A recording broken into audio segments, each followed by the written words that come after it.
तो कौरवों ने भी 5 सेनापति अपने बदले थे, लेकिन काम नहीं आया। आपने भी अपने सेनापति बदले, भेष बदल बदल कर सब आ रहे हैं। कभी अमित शाह साहब आते हैं, कभी नरेंद्र मोदी जी आते हैं। इनका बाकायदा वीडियो अवेलेबल है कि वो बस हुड्डा जी चीफ मिनिस्टर बन गए तो तुम बस आना, रोल नंबर हमें बता देना, उसके बाद नौकरी की गारंटी हमारी। मैं तो पूछना चाहता हूं दर्शकों से, कांग्रेस पार्टी से संविधान खतरे में नहीं है?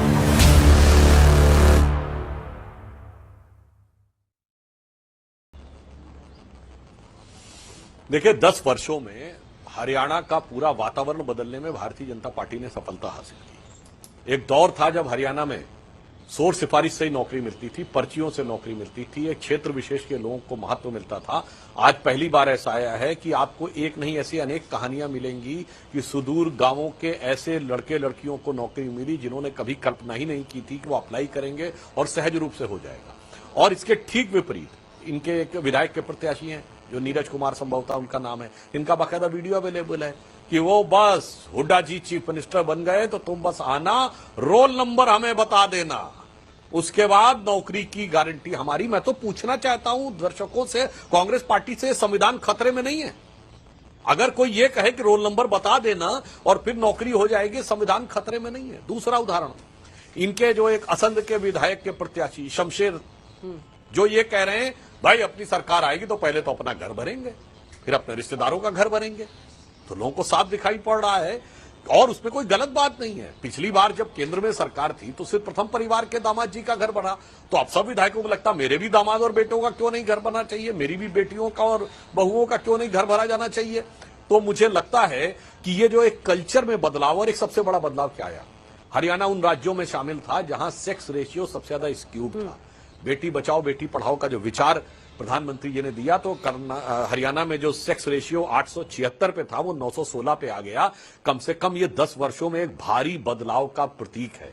तो मुझे लगता है, और एक बात और कह दूं जो हरियाणा को कभी नहीं मिला होगा, पहली बार दुनिया में एक इंटरनेशनल सोलर अलायंस बना है जिसका केंद्र हरियाणा के गुरुग्राम में है। कोई अंतरराष्ट्रीय संस्था जो भविष्य में वर्ल्ड की टेक्नोलॉजी में अग्रणी बनने वाली है, उसका केंद्र हरियाणा जैसे छोटे राज्य में हो। मुझे लगता है कि ऐसा कोई उदाहरण पिछले 70-75 वर्ष में हरियाणा में कांग्रेस ने इतने लंबे समय में अन्य दलों ने नहीं दिया होगा। तो इस आधार पर हम आश्वस्त हैं कि मोदी जी के नेतृत्व में भारत जिस ढंग से आगे बढ़ रहा है, उसी ढंग से हरियाणा और तेजी से आगे बढ़ने के लिए तीसरी बार हमें मौका। कांग्रेस पार्टी की तरफ से आप मोर्चा संभालिए, कांग्रेस पार्टी में क्यों है दम? राहुल गांधी जी ने कुरुक्षेत्र की उस पावन भूमि से विजय संकल्प यात्रा की शुरुआत की। वो कुरुक्षेत्र जहां महाभारत का 18 दिनों तक युद्ध चला था, वो कुरुक्षेत्र जहां पर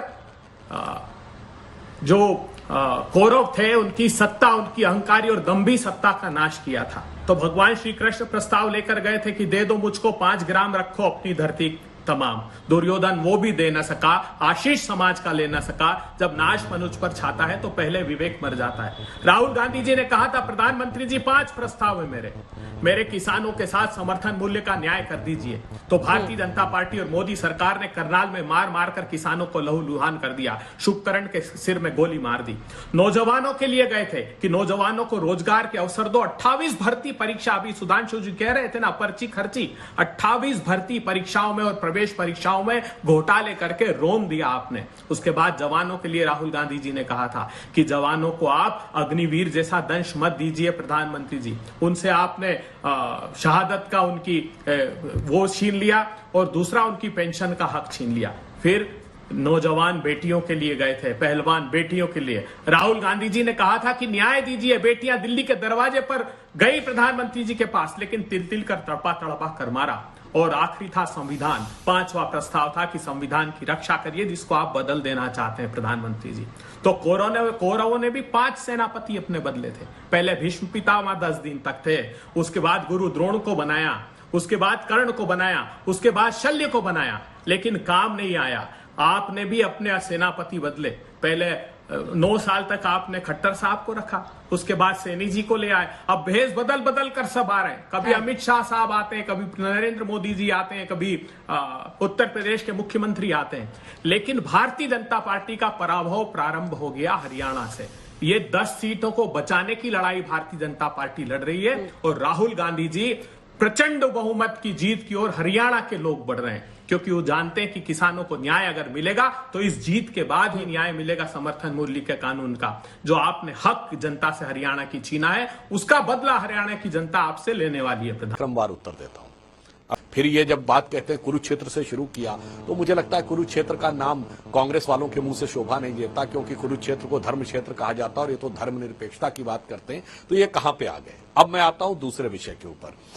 सिर्फ कांग्रेस की आपसी लड़ाई वाला विषय नहीं है, यहां पर कुमारी शैलजा के साथ क्या हो रहा वो अलग विषय है। अंजना जी, आपके साथ ही तो इंटरव्यू है कुमारी शैलजा का, उसमें शब्द देख लीजिए, भाव देख लीजिए और भंगिमा देख लीजिए, उसके बाद समझ में आ जाएगा कौन कितना साथ में है। उनका एक और इंटरव्यू है जो सोशल मीडिया पे काफी है कि सारे दल तो गठबंधन के लिए ललायित थे, अगर कांग्रेस इतनी आश्वस्त थी तो आम आदमी पार्टी से गठबंधन के लिए वो क्यों प्रयत्नशील थे।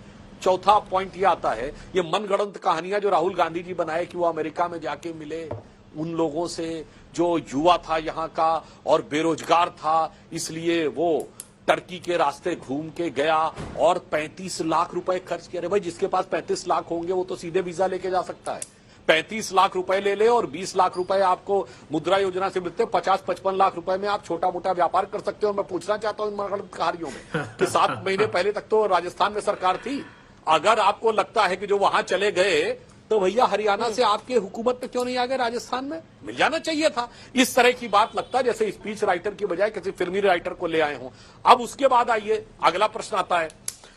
अभी अभी तो ये जानकारी आई है कि इनका एक पदाधिकारी, जो ऑफिशियल पदाधिकारी रहा, 5,600 करोड़ के ड्रग्स के मामले में गिरफ्तार हुआ है, जो आरटीआई सेल का चीफ रहा है और उसकी कांग्रेस के बड़े नेताओं और दीपेंद्र हुड्डा जी के साथ फोटो है। अब तो और शक पैदा होता है कि भाई ये ड्रग्स वाले लोगों के साथ इनका क्या कनेक्शन था। पहली बार देश के इतिहास में ऐसा आया है कि जब अपराधी का कनेक्शन नहीं, लिखत पढ़त में उसका नियुक्ति पत्र है। अब अगला पॉइंट बोलता हूं जो आशुतोष जी और इन्होंने बोला, महोदय सिर्फ मध्य प्रदेश में नहीं, यूपी में भी तो ये कहा जा रहा था कि सपा की सरकार आ रही, हरवाई दिए थे।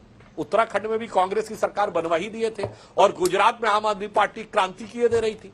सारी बातें अलग हो गई। और अंत में जो आपने सवाल किया अंजना जी, बहुत सही आपने पूछा है। राहुल गांधी हर जगह जात जात जात पूछते हैं, तो मैं कहना चाहता हूं हरियाणा में अपने मुख्यमंत्री का नाम मत बताइए, जात बता दीजिए, क्योंकि आप हर चीज की जात पूछते हैं तो मंचों पर जो लोग रहे उनकी जात गिनवाइए। जो लोग वकील की जात, पत्रकारों की जात, मिस इंडिया की जात पूछते हैं, वो अपने मंचों पर लोगों की जात बताएं और कम से कम ये बता के जाएं कि किस जाति का मुख्यमंत्री होगा। और नायब सिंह सैनी जी को जो हमने बनाया है, मैं पहले भी बोल चुका हूं, उत्तर भारत में जिसे हिंदी पट्टी कहते हैं, यूपी, बिहार, मध्य प्रदेश और हरियाणा में ये 11वें सीएम और डिप्टी सीएम हैं और सब अलग अलग जातियों के हैं।